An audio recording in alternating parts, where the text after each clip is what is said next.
যদি কেউ ভালো করে থাকে কোন সরকারের, সেটা বলতে হবে, এটা রাজনৈতিক প্রশ্ন না। হ্যাঁ বলেন। আমরা এটা জাতীয় স্বার্থে আলোচনা করতেছি, আমরা এটা দল মত নির্বিশেষে জাতীয় স্বার্থে আমাদের এই লাইভটা আজকে, দয়া করে এটাকে রাজনীতিকরণ করবেন না। আপনারা সবাই বোঝার চেষ্টা করবেন আমরা কি বলতে চাই, আমরা কি চাই, বা আমাদের কি করণীয়। আপনাদের এখানে অ্যাডভাইস থাকলে আমাদের জানাবেন। দয়া করে এটাকে শুধুমাত্র রাজনীতি হইতে হবে, কে কোন দল করে সবাইকে ঐক্য হতে হবে। এবার খুব খারাপ পরিস্থিতি দেশের। নদী শাসন যদি ঠিক, নদীর যদি বিকল্প নদী পথ যদি ঠিক থাকতো, আজকে সুফল সবাই ভোগ করতাম। আজকে আমাদের চিংড়ি মাছ, এটুক মাছ 800 টাকা কেজি, এটুক মাছ 1000 টাকা কেজি আমাদের খেতে হতো না। যেগুলো মাছ আগে 10 টাকায় পাওয়া যেত সেটা 700-800 টাকা কেজি। কেন? কারণ হচ্ছে নদী নেই। নদী থাকলেও সেখানে কেমিক্যালাইজড হয়ে গেছে, বা যাও 2-4টা নদী আছে সেখানে কেমিক্যালাইজড হলে নদী মাছ মারা যাবে। এইভাবে আমাদের সর্বনাশ। শুধু তাই না, আপনার মনে আছে এই যে ক্যাটফিশ, যেটা বড় মাগুর, ওই যে আফ্রিকান মাগুর মোটা মোটা, মনে আছে? আফ্রিকান মাগুর এগুলো কে আনছে জানেন? এরশাদের আমলে আফ্রিকান মাগুর যখন আনে, আমার মনে আছে, নামটা ভুলে গেছি, ময়মনসিংহ কৃষি বিশ্ববিদ্যালয়ের একজন কৃষিবিদ, মানে একজন মৎস্য বিজ্ঞানী, তিনি চ্যালেঞ্জ করেছিলেন যে এই ক্যাটফিশ যদি বাংলাদেশে আনা হয়, বাংলাদেশে বহু রকম মাছ আছে, পৃথিবীতে এত বৈচিত্র্যময় মাছ আর কোথাও নাই, এইগুলো মাছ নষ্ট হয়ে যাবে, এগুলো মাছ প্রজাতি ধ্বংস হয়ে যাবে। বরং কি হয়েছে জানেন? তার কথা না শুনে তার চাকরি চলে গেছে। আপনি জানেন ওই লোকটার চাকরি চলে গেছে এরশাদের আমলে। এটা করছিল। খেতেও পারি না, ঘিন লাগে। হ্যাঁ, তারপরে দেখেন আবার, এটা তো কেউ খায় না। তারপর দেখেন আরেকজন ইঞ্জিনিয়ার আছে, ইঞ্জিনিয়ার মামুন সাহেব আছে, মানে সরি, পানি বিশেষজ্ঞ, নদী বিশেষজ্ঞ।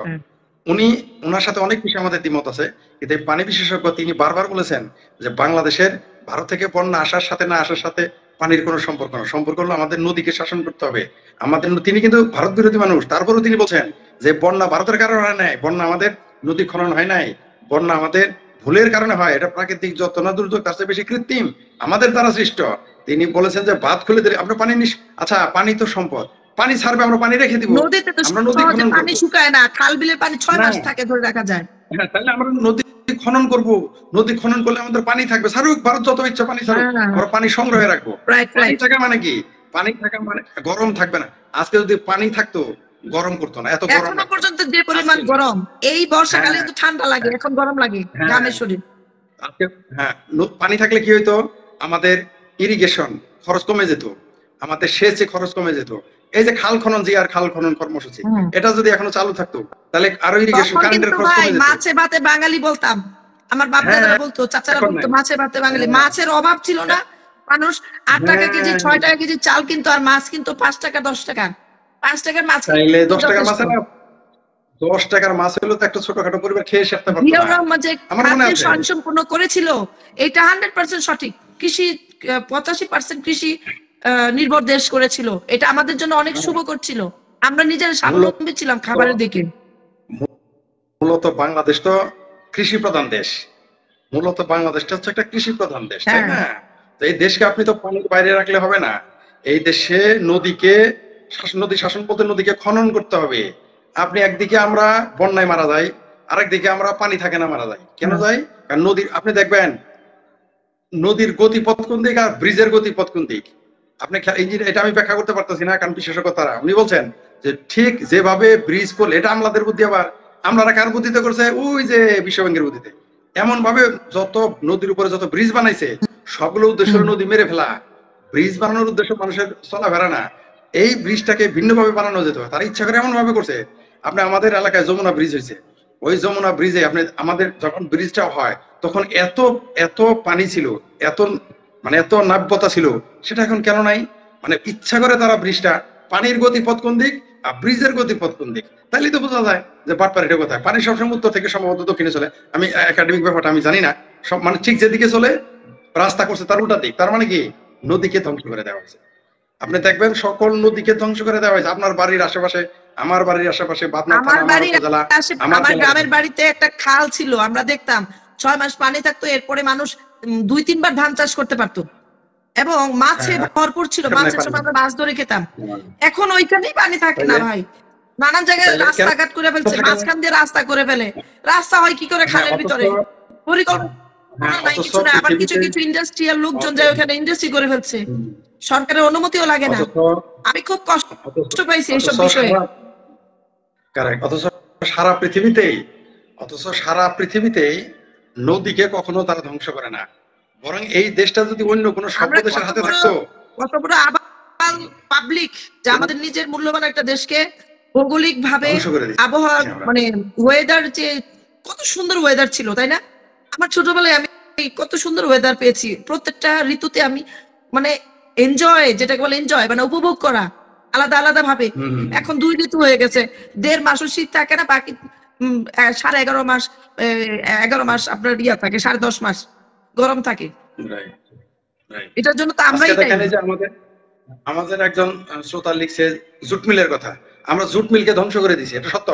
জুট মিল যেটা আমাদের কাঁচামাল, পাট কই এখন পাটে আগুন লাগাই দিয়ে, এই যে ভাই আরেকটা ভিলেজ পলিটিক্স বা ইন্টারন্যাশনাল বলতে পারেন, বিভিন্ন জায়গায় দেখতে পাট মানে এটা হচ্ছে এই আওয়ামী লীগ সরকারের ক্ষমতায় আসার সাথে সাথে এটা হয়েছে, সারা বাংলাদেশে গেলে পাটে আগুন লাগাই দিছে। এটা আপনার কি মনে হয়?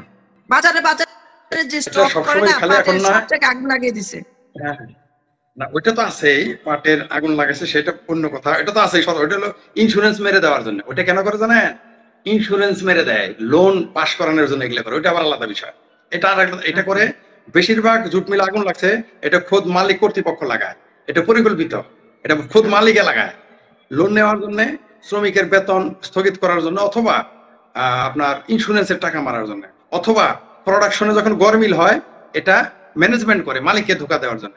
মানে কখনো মালিকের ইচ্ছাতে হয়, কখনো ম্যানেজমেন্টের ইচ্ছাতে হয়।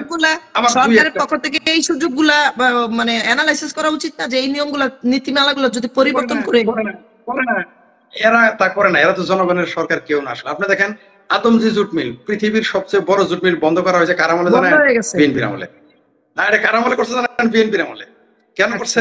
এটা আমলে কে তো বন্ধ করা যেত না, খোদ বিএনপির আমলে বন্ধ করছে। অভিযোগ কি জানেন?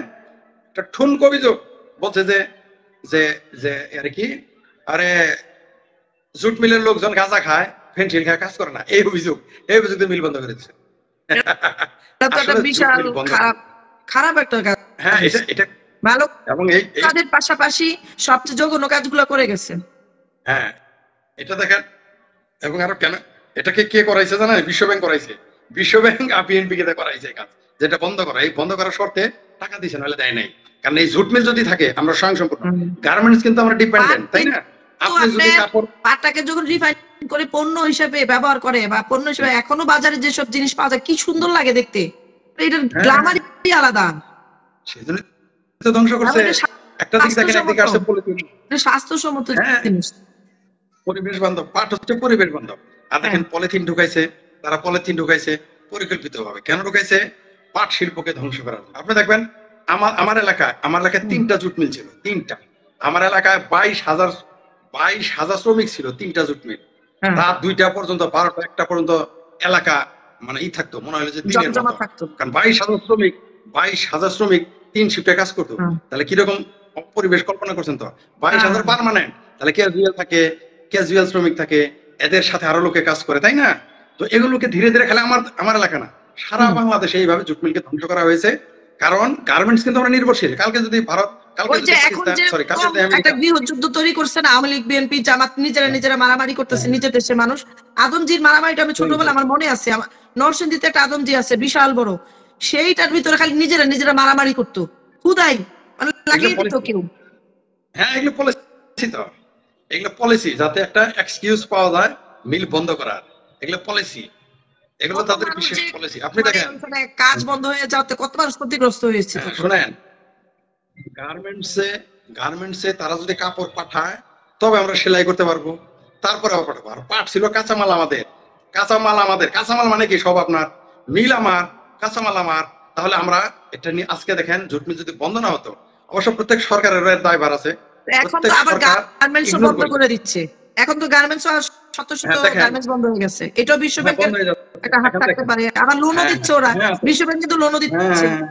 মানে আমাদের নিয়ে চলো, তোমার কিছু করতে হবে না, তুমি প্রতিবন্ধী হয়ে যাও, পঙ্গু হয়ে যাও, প্যারালাইজড হয়ে যাও, আমি চালাবো তোমাকে। এই যে বুঝতে তোর চাকরি বাকরি করা লাগবে না, আমার কাছে টাকা নিয়ে খা, বিষয়টা এরকম। তেলের জাহাজে আগুন দিল, শ্রমিকরা কর্মহীন হয়ে যাচ্ছে, এরা টাকা দিবে, বসে লোন খাবে, শুধু টাকা খাবে চাবায়। এই বাংলাদেশের মানুষের মতো অথর্ব মানুষ মানে কি যে আফসোস করবে আপনি বলেন তো, আর কতদিন লাগবে আফসোস করতে বাংলাদেশের মানুষের? সেটাই সেটাই। এই যে একজন সুন্দর করেছে যে, হ্যাঁ ঠিকই বলছেন। আহ,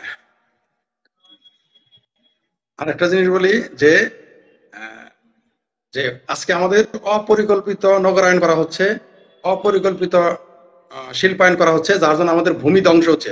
মানে আমাদের বদ্বীপ ধ্বংস হয়ে যাচ্ছে, আমাদের বদ্বীপটাকে ধ্বংস করে দেওয়া হচ্ছে। অথচ এটা নদী মাতৃক একটা দেশ, যেখানে পানির সমস্যা হওয়ার কথা না, মাছের সমস্যা হওয়ার কথা না, ইরিগেশনের সমস্যা হওয়ার কথা না, যেখানে পানি পথে মানুষের মানে যাতায়াত খরচ কম হবে, পরিবহন খরচ কম হবে, মালামালের দাম কমে যাবে, এগুলোকে ইচ্ছা করে ধ্বংস করে দেওয়া হয়েছে।